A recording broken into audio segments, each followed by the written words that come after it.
Hello 3D1. Let's talk about the ceramic process that you'll be following in our classroom. The objectives are track and explain the ceramic process in the classroom, beginning with the introduction to the assignment to the completion using glaze or paint. Also, explain the 10 golden rules of ceramics and why they are important for our class. So the first part of our projects, I will demonstrate the techniques. Project examples are shown. Basically, the project has been assigned, right? You'll have time to do some planning, some research, some sketching. I do have to make approvals throughout this project. So there are some examples. The next step is making the project out of plastic clay, right? This is clay that is soft. Usually I give you about 6 to 7 class periods. This is when you're asking questions, you're getting help, you're helping others. If you're getting behind, use study hall and sometimes after school if the room is open. At some point, the project is finished. Make sure you take a photo and let the project dry to bone dry. I usually take care of that part. This is when you're getting a grade for the building portion. So you get 2 grades for ceramic projects. You can't attach the wet clay to the bone dry clay, however, and the bone dry clay is the most fragile state. And if you do break your project, you can redo it, though you have to use your own time. And yes, you can recycle the clay at any point before we fire it.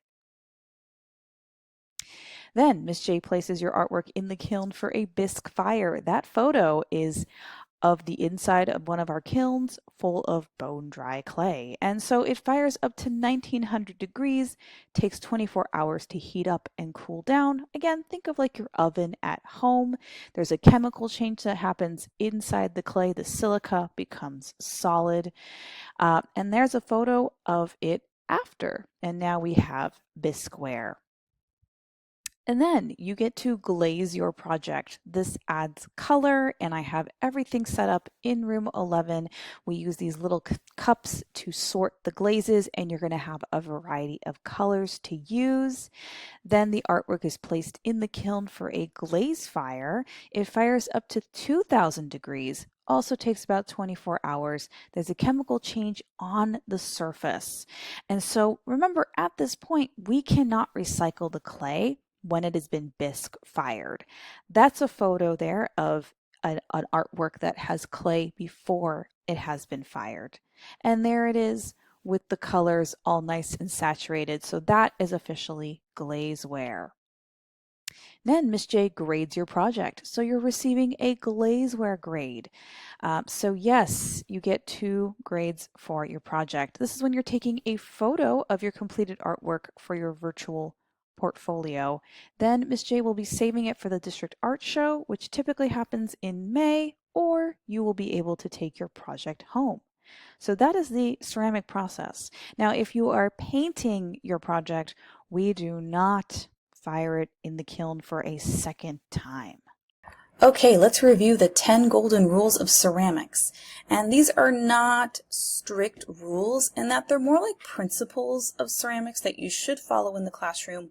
If you ever take a ceramic class in the future, these are similar rules that are followed in their studio space. So number 1, always cover your clay with plastic in between classes to prevent it from drying out. You don't want to come back after a weekend or a couple class periods to find your clay going to leather hard or it's drying out way before you're done with your project. This includes your clay project you're working on as well as the clay that you're using. We often cover our projects with a plastic bag or plastic wrap. So we want to make sure it's not drying out because of the air. Number 2, clay dust is harmful to breathe in if exposed for long periods of time. Keep your area clean. Use sponge and water when cleaning up. Why? Clay contains microscopic particles that can irritate and damage your lungs. And remember, this isn't just to protect me, your teacher, but to protect yourself and other classmates. So an important ingredient in clay and glazes is silica. You probably remember that from our first lesson. So it looks like dust, but clay dust is not regular dust. It is lighter than air. It's finer than regular dust. So it floats around the room for a long time and it can be inhaled.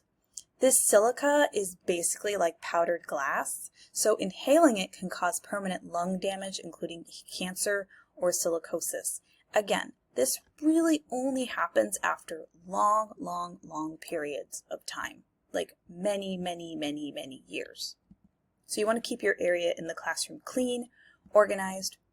We need to keep our clay scraps off the floor and always clean up with sponge and water. Do not sweep the clay dust or blow the dust anywhere. So how do you protect your lungs?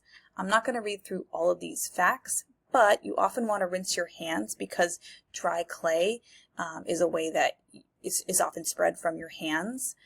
We need to make sure we're covering up our work in plastic. We're only working with the clay when it's wet or leather hard. We really don't need to carve when the clay is bone dry because that's another way that clay dust is created. And clay can fall on the floor, so make sure we're cleaning the floor often. And we want to make sure we're cleaning our tools properly because that can create dust. And we're also wiping off the table with a wet sponge. If you have a cloth that you're working on or even your apron, we need to shake the apron off outside because again, we want to make sure this clay dust is away from us.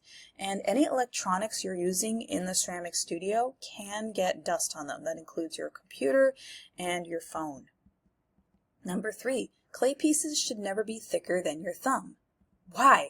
Clay that is thicker can contain air pockets and will take longer to dry out prior to firing. We don't always know if the clay has air pockets, so that's why we don't want to use clay that's super thick. And clay that is thick does take longer to dry because there's more clay, it's more dense, so it just takes longer for everything to dry out. So if you don't use your thumb as a measure as how thick your clay should be, then you'll have this solid clay that you'll need to hollow out, and we don't want that to happen. So we want to make sure everything is always hollowed out. Of course, you can ask your teacher on how to do that. And we don't want that to happen with your artwork. Number 4, score and slip clay pieces together when clay is wet or leather hard, otherwise your clay piece will fall apart. Why? When the clay are similar levels of moisture, it's easier for them to connect together. The slip is very wet clay. This can help connect those two pieces of clay together. We cannot connect wet clay or leather hard clay with bone dry clay because the levels of moisture are way too different. Number 5, wedge clay to remove air pockets and achieve consistency. Why? If clay has air pockets and then that clay is fired, the air needs to escape and your piece will crack or blow up. And you will see me wedge clay, even if it's recycled or it's brand new clay, I always wedge it a little bit to help mix it up because we want to make sure that the clay body is more consistent. So I usually give you recycled clay, which means you'll need to wedge it. Number 6, hollow out sculptural forms and put needle holes in the bottom of air pockets. So with this picture here, we can see this sculpture. Maybe the clay was solid and so part of it blew up because there was air pockets. We don't quite know. But if you have a hollowed out sculpture form, we need to have a hole so the air can escape when it's fired. If there's no hole, it will pop like a balloon. Number 7, once clay has been fired, it cannot be recycled. Bone dry clay can be recycled. Bone dry clay is great for making slip, and bone dry clay can be recycled. We can reuse the clay. But once the clay has been bisque fired or glaze fired, it's gone through a completely different chemical change. It's not the same clay that you were once working with, that's what makes ceramics really interesting. Number 8, handle your project with care and gently with 2 hands. We don't want you to drop your clay project so it smushes or breaks. If that happens, it will be your responsibility to deal with it, so just be careful with your work. Number 9, do not touch another person's work. This is a given. Even if you love their artwork, you can talk to the student about it, you can ask the teacher about the artwork, but please don't touch it. Number 10, why can clay pieces explode during firing? 2 reasons. The first one is moisture. The clay should be completely dry. If there's any moisture, that moisture turns to hot air or steam, which can cause the clay to crack or explode. Number 2, trapped air. We don't want forms to be completely enclosed, so we want to make sure there's a hole for the air to escape. And this is a last personal note. Please do not create anything that could be considered inappropriate for school. it will not be fired.